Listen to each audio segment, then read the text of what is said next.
Welcome to the Dynamic Company Culture Spotlight podcast. I am David Lindsay, co-founder, lead educator, and speaker at Phantom Leap Education. At Phantom Leap Education, we believe people have so much more inside of them than they realize. And through our services, we help them become the best versions of themselves possible. Beyond the individual, we also believe that company culture is such a large part in creating a business that not only survives, but will thrive through the tough times, as we have all been through the last few years. So over the next 20 to 30 minutes, we'll be shining the spotlight on businesses that have achieved this and how you may be able to incorporate some of their ideas and philosophies into your business. Stick around until the end and I'll reveal how you can become a guest on a future podcast. Now is the time to sit back, take down some notes and enjoy this episode of the Dynamic Company Culture Spotlight podcast. In today's episode, we have the CEO of Greener Processes Systems Incorporated, speaker, coach, and author of the book, Leader of the Pack. Instead of me introducing Matt Sweetwood, Matt, why don't you tell us a little bit about yourself, about your background, and your book? My favorite topic, all of them. Thanks for having me on, David. My pleasure. I'm very shy, actually. I don't really like to talk about myself too much. I mean, so I've But you'll make an exception today. I'm going to make an exception just for you. I mean, you got those boxing gloves. I don't want to get punched or anything like that. Maybe I do want to get punched. I don't know. All right, that's a different story. Yeah. So let me start with my current place in life. So I'm right now existing in South Florida in the United States, and my company, Greener Process Systems, we have technology, ready for this, which captures the emissions of ocean-going ships while they're in port. Port pollution, air pollution from ships in port is one, if not the biggest contributor to pollution in nearby cities. It's a worldwide problem that has grown exponentially with the advent of shipping across the world. You know, think Amazon, how much stuff comes in by freighter all over the world. If you've ever seen the pictures, for example, from Long Beach, California, the city's just covered in smoke. They call it the diesel death zone. This problem exists worldwide, catastrophic problem. We have essentially the first solution for this, and we're going to be installing systems. So Greener Process Systems may be the next big thing. Me personally, I made my way into this company in kind of an unusual route.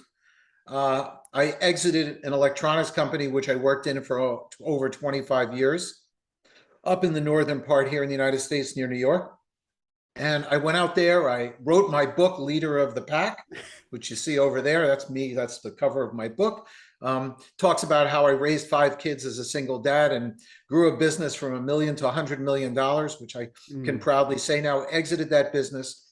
And I kind of said to myself when I went out there, you know, I've been working a long time, 7 days a week kind of thing. I'm gonna enjoy myself a little bit, and I'm only gonna jump into something if it's really amazing, something that changes the world. I know that sounds like a beauty pageant response, but, right? I don't want to be sexist. I'll say it like a man in a beauty pageant contest.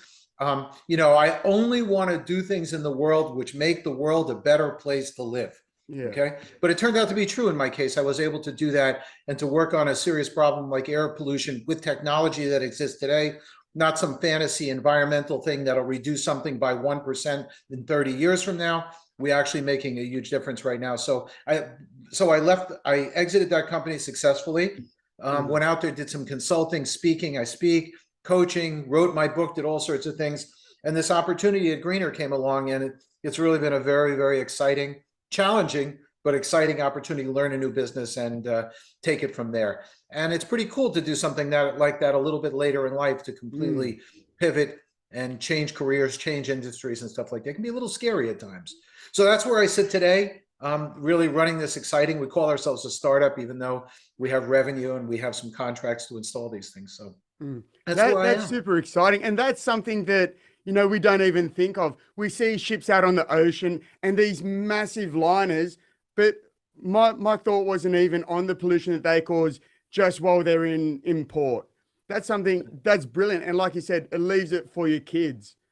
And I've loved watching interviews with you in the past as well, where you talk about how leadership is very much like being a parent. You have 5 kids of your own. And would you just show us or tell us how you relate those two?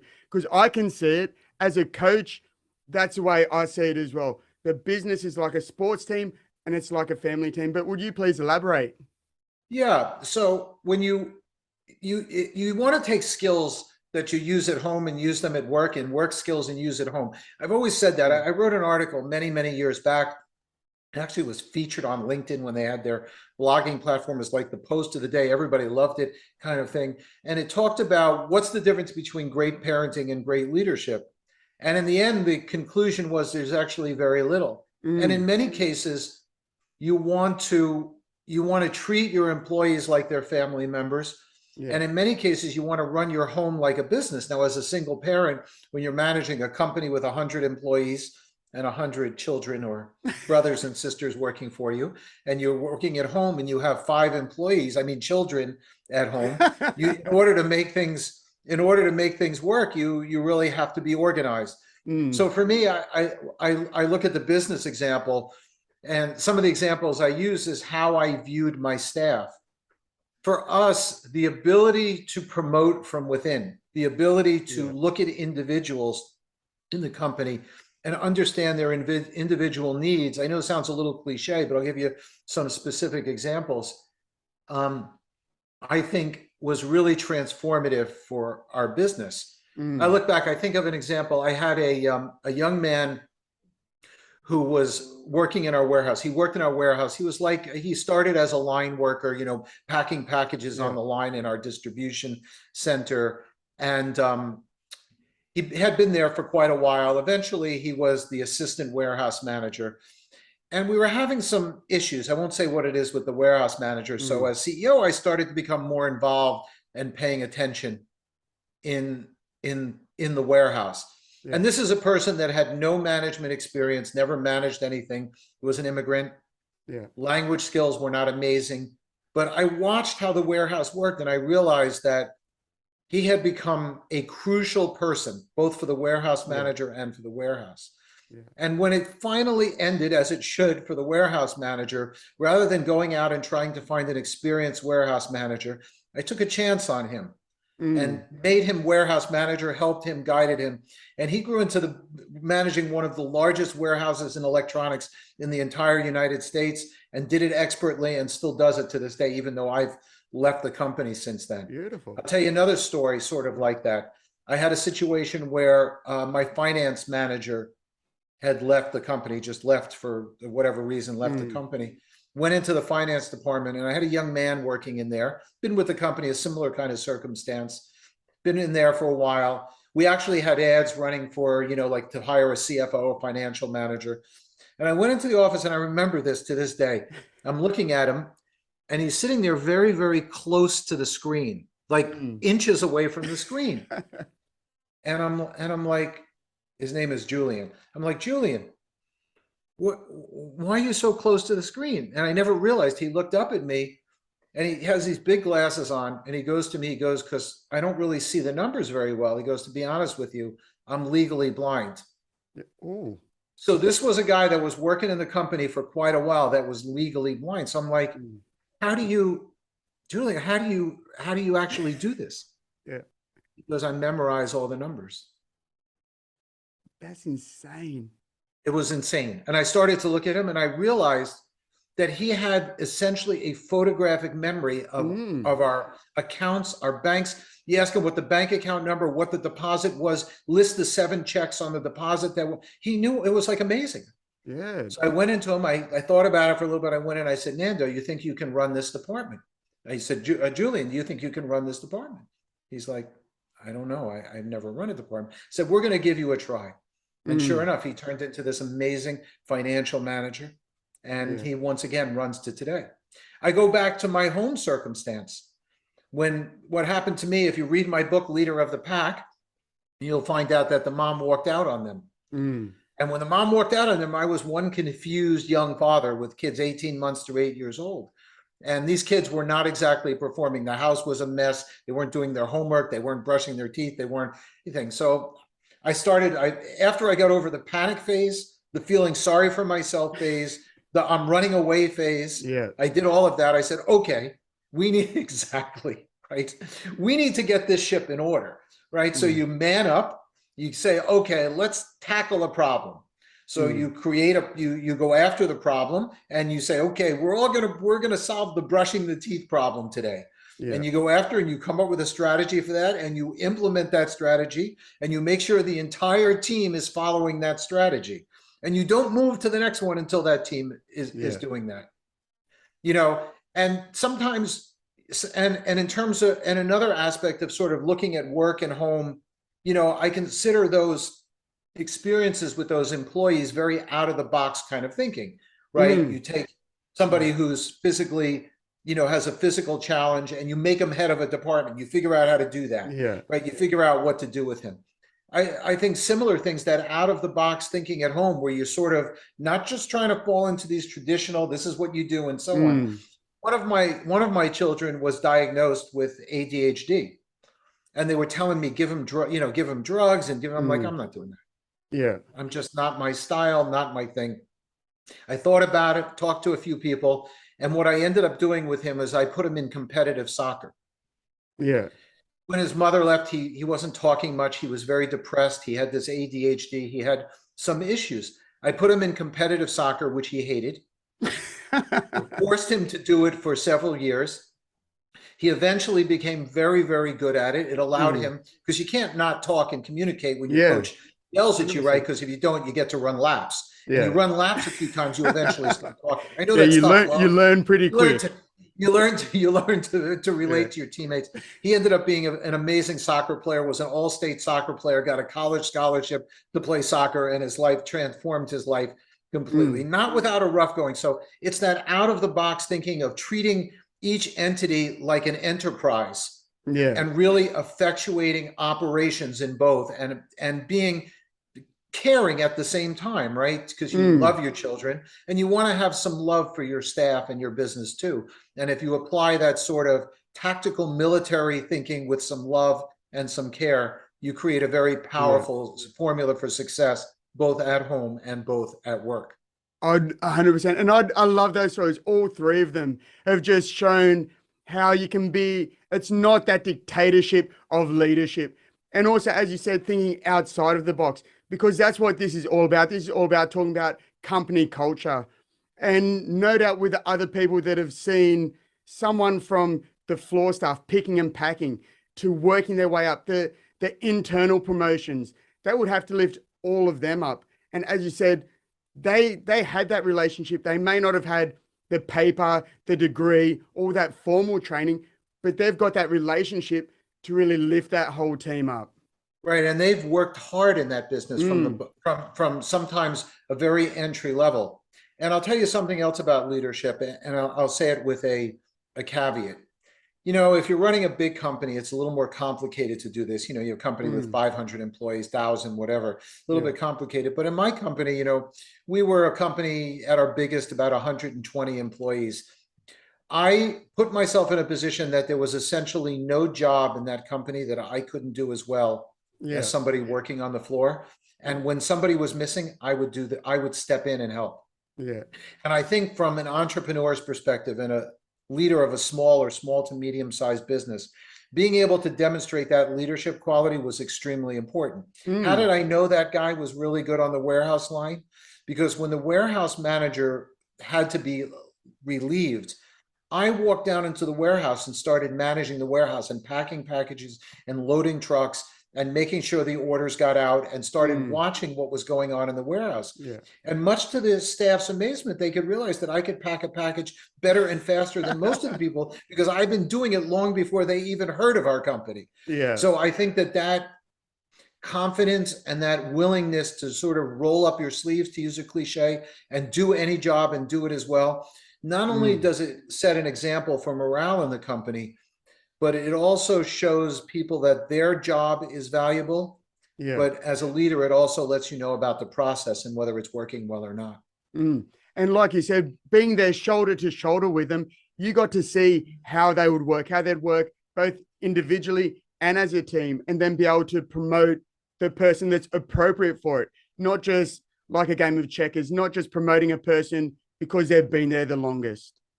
Yeah, and I think that the staff really appreciates that. It sets a standard so that they know that if they perform really well, it's not just about politics or who's there the longest or who's the favorite. Yeah. I promote people based on their performance and their ability. Yeah, And I think that that sometimes is very difficult because it can create hard feelings for the people that have been there the longest. But that also could be able to have a little tough moment right now. That may be a sign you need to let those people go. So if they've been there the longest and they're not the best, that might be a sign that you need to be tough as a leader and do something different. Well, there's times where, like you've shown the soft side of it, but as a leader, there are times when you do have to be tough and strong and firm.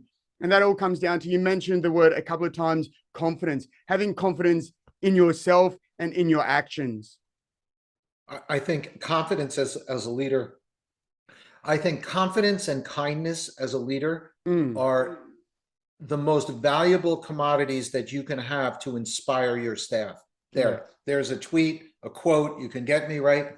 Confidence and kindness are the most inspiring characteristics you can have to be an effective leader.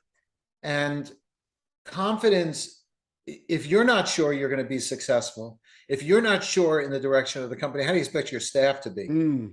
And if you're not kind to your employees, and don't confuse kindness with weakness, they're separate. They're 100%. Completely separate. Separate. In fact, showing weakness to your staff and not doing the right thing actually is terrible for morale. You know, when you have an employee that's causing problems or not performing and you let that employee go, or there's a process in the company, it doesn't even have to be that employee, that everybody knows is not working, and yet somehow you allow it. To me, that really just is a morale killer and just lowers the entire level and expectation of the company. So having confidence and having the ability to pivot and do all of it, make those changes, and to be tough but kind is really important. Yeah, 100%. And that leads me perfectly into the next question, where, like, because that would go into a bad company culture. So, and that's with a leader that's not confident, that's weak, that just allows things to get negative. And as you know, no doubt, negativity grows. But then on the flip side, positive, if you really help and promote people, the positivity grows. So what's a couple of little things that you've noticed that maybe creates a bad culture, and on the flip side, that helps cultivate and grow a good culture in the company? Yeah, I think the first thing that comes to mind is allowing bad behavior to go unchecked. To me, that and bad behavior can come in the form of poor performance, not getting along with employees, allowing employees that are performing well to violate rules. That can happen. And conversely, right, you just sort of, well, you know, everybody knows that they pack the most packages, they sell the most widgets, they do whatever. So they can come in late, they can, you know, take too long for lunch. They don't have to fill out the forms. That the second you allow that to happen, playing favorites in a company, these are all things which are extremely bad for morale. Allowing vendors, allowing customers to take advantage of employees. This is something that is very tough as a leader, and particularly in a business. We were in retail business, and also we had B2B customers. And if you stand up for your employees when they are put in a bad position or an unfair position, I can't tell you the effect that has on morale, right? That kind of thing, when you stand up. Like, I've had female employees work in my retail store, and I mean, it's happened to male employees too, but it happened to female employees in particular, where somebody comes in and acts inappropriately with them. In my company, there was an open door. They knew they could come to me, and I would go to the customer and we would have a discussion in the store. And that usually resulted in that customer apologizing to the employee. And you know, when you do it in a very coordinated or a very proper way, it actually can make the customer happy too. You actually, even though unless the customer's a little messed up, okay, but then you don't want them in your store. In fact, you want to tell them to go to your competitor's store. But that's a whole different business strategy. Now, from a positive perspective, employees must be noticed when they are doing well. To me, this is rule number one of positive employee management and positive morale and boosting productivity. If employees are recognized for achievement and loyalty, they will do essentially anything for you and the company. Yeah. And they have to believe that you notice when that happens. So when an employee does something exceptional or even performs their job, it's sort of at top performance, they need to be recognized. And that alone will drive a very, very high morale in the company. It also sets a bar for other employees. And if you have other, it also calls out employees that are not performing, because if they complain about a better performer getting recognition, you probably need to get rid of them too. Yeah. So that's just like tick, tick, tick, tick. Yeah. And with that as well, like I know in companies that I've spoken to and that I've coached as well, where so often they let good activities like completed projects go by unannounced, or newly acquired contracts, or just people that are going above and beyond. They just let it slide. Whereas it's so easy to give recognition, both public recognition and personal, that one-on-one, that my God, Matt, thank you very much. You're doing such an exceptional job. Keep it up. I see what you're doing and you're going above and beyond. That just pays off on so many different levels. And running contests with employees are really important. Let them compete with each other. Yeah. I think that's a really, really excellent way of building morale and getting, and buying them lunch. I used to take my employees to lunch all the time, or buy them lunch. Sometimes a little gesture like that really goes a long way, really a long way. Recognizing personal accomplishments in their life. They get married, they have a child, they win an award, they do something. So, and continuous training of staff is really important. Good employees, good staff really want to be knowledgeable. They really want to be trained. Yeah, and it's those good staff as well. They're very few and far between of the ones that really you want to keep in the business. So you sort of do what you can to recognize them. Go above and beyond, like you said, with those personal touches, with a birthday, with a marriage, with some significant event in their life, just to be present there with them. I agree completely. Yeah. You want to be like a family member. Yeah. Well, it goes back to that again. You've heard this. This is a little bit cliche again, but it's one of those things. People spend sometimes more time at work than they do at home. And from my background as sport as well, and it's the same as in family. If people know that you love and appreciate them, they're willing to do more, stay for longer, do harder than if you're just an associate. And I like the fact of the healthy competition, because I'm a competitive guy in everything I do. I don't try and especially when there's competition involved, I'm going to go above and beyond to do that, to not just push myself, but also push my mates around me to do that little bit extra. Of course. Leaders are competitive. We want to have the best company. We want to have the best staff. We want to make the most sales. We want, and we're willing to work very hard to do that. I always joke, entrepreneurs like us, we work 80 hours a week, so we don't have to work 40. So true. But then it pays dividends as well. And one thing that I like to do is, coming from the ground up, is basically showing other people that it's possible, that if I can do it, they can do it. All they have to do is put in the work. And I've created a little track for them to follow. So just follow the same track. Yeah, I agree completely. Lead by example, work hard, work tirelessly, and ask yourself the following question, which I always ask myself, which is, how badly do you want it? Yeah. Because if you want something badly enough, you're going to do anything and everything in your power to make it happen. 100%. And that sort of goes in, because I'm conscious of the time, because I just get so carried away with these podcasts, just speaking to you, learning from you. And I'm sure the listeners will agree as well, that learning from the people that have been there, done that, and still doing it. It's something magical about it. But what would you give? What's 3 pieces of advice you give to a 15-year-old you? Now, not what advice would you give to your kids? Because obviously, your kids, they go, that's just dad. I'm not going to listen to them. I get that from my 11-year-old, let alone 15-year-old. But what advice would you give to a 15-year-old Matt? Okay. Advice number 1, work hard. Don't be fooled by watching social media, TikTok, and think that you're going to create a TikTok account and that's going to provide you with income the rest of your life, and you're going to have pretty boys and girls all flocking around you. Yeah. That's Doesn't happen. That's not going to happen. Number two, keep yourself in really good physical condition, because when you're 15 years old, you can get away with a lot of stuff. But as you get older, your physical strength, your physical health, and this is a very hard thing, but it's something I like to tell young people so it sticks in the back of their mind. They remember Matt told them that.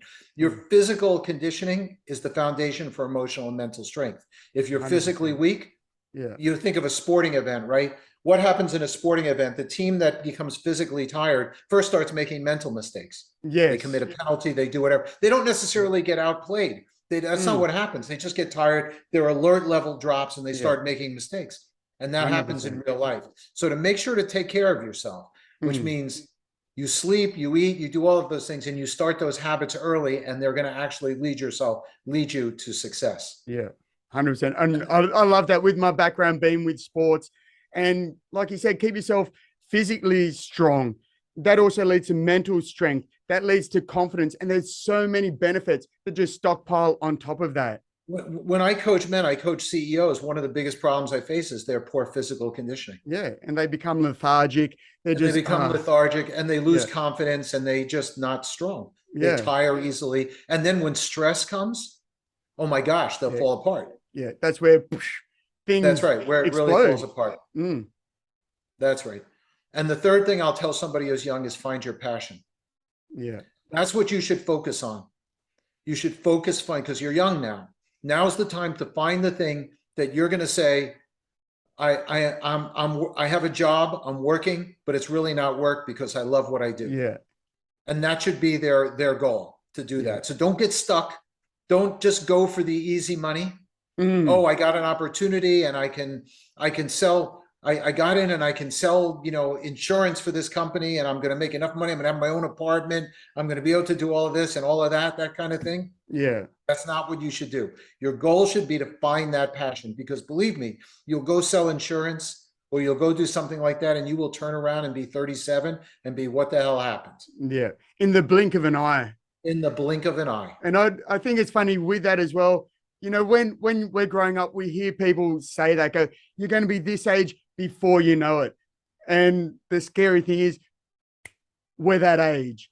And that's one thing that I've been lucky enough to do is, yes, it might be less paying. It might be, to start off with, it's less paying. It's all these things. But if it's a passion that you have, again, that makes the working hard easy, because you're willing to go above and beyond, research, study, put in the time and effort to keep moving forward. And try things, right? When you're 15, you need to try things. Don't get stuck. Yeah. Do not get stuck. Keep going at it. Find your passion. It'll make all the difference in your success. 100%. And with that, Matt, I think the listeners have got a lot from this, and I don't want to hold you up. I know you're a very busy man, but I do want to thank you so much for being a part of this podcast. No, thanks for having me. I love the energy of this podcast. If we lived near each other, I have a feeling we'd be arm wrestling every day. And that's what I used to do. Arm wrestling as well. Yeah, see, that's right. I sensed it, right? You see, God gave me that talent, is that I didn't know that about you, but I can see. Isn't that amazing? I knew that, right? It's all part of it from the screen. You see, but you're young and I'm older, so I get a handicap, right? I get to use two hands. Oh, okay. We'll do it when I'm over there. Right? I don't know. I might still lose. Then I'll be really embarrassed. It's okay. We just won't tell people about it. Yeah. A pleasure. Thanks for having me. And any of your listeners can reach out to me. I always answer. If people reach out to me on social media, go to my website, msweetwood.com, or at msweetwood on social media. Look up Greener Process Systems, whatever. Reach out to me. I'll gladly answer questions or just talk. Beautiful. And what's the best platform for them to reach you on? Facebook, LinkedIn? Everywhere. I am everywhere. If they just type Matt Sweetwood or M Sweetwood, I have that handle everywhere. They'll find me. Beautiful. The perfect man to reach out for and connect with. Thank you very much, Matt. Thanks for having me again. Thank you so much for listening to the Dynamic Company Culture Spotlight podcast. If you're a successful Chief Operations Officer, Human Resource Manager, or someone that runs a successful business that also has a great company culture, and you believe that you have a story to share with your wider community and would like to be a guest on a future podcast, please visit the link below. Or if you can think of anyone who you know would be a brilliant guest on this podcast, tag them in. And as always, feel free to share this far and wide. The further we can get this podcast, the more impact we can have.